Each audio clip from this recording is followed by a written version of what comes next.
There was a time in Bengal when two movements known as Wahhabi and Faraji movements respectively were very popular.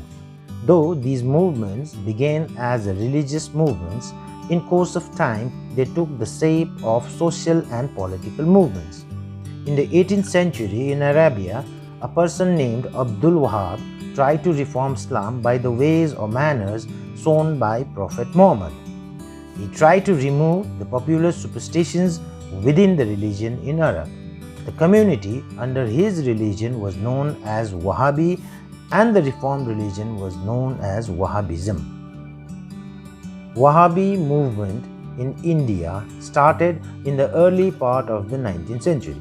In India, famous Sant Shah Waliullah and his son Aziz of Delhi started this reformation movement to reorganize the Muslim society along the guidelines of the sacred Quran, having removed all evils from the society and Islam. Therefore, in the beginning, it was a religious movement that aimed at purification of Islam.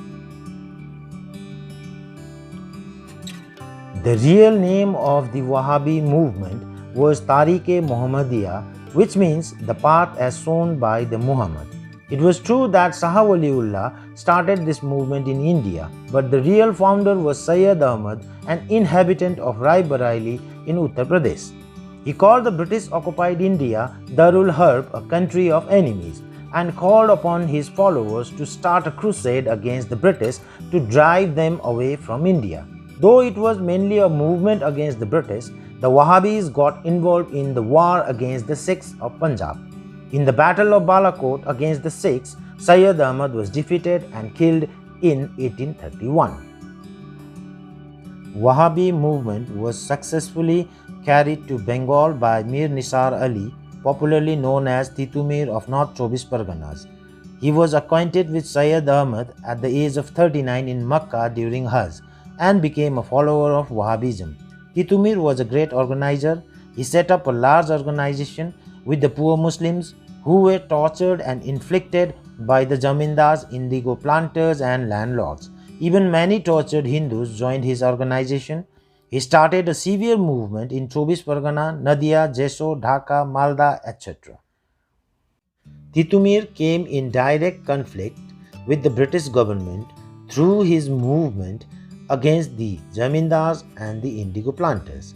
All the oppressive Jamindars of the region became the target of the Wahhabis. Seeing that Titumir's rebellion had assumed an anti-British character, the British deployed military to suppress the rebels.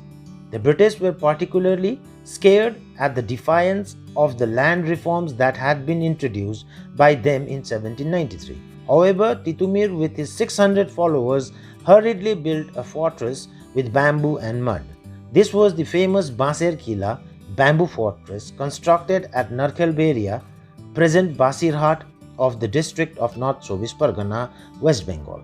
The standard of the revolt raised by Titumir and his followers and the resistance they offered to the British troops from the bamboo fortress is famous in the history as Barasat Uprising of 1831.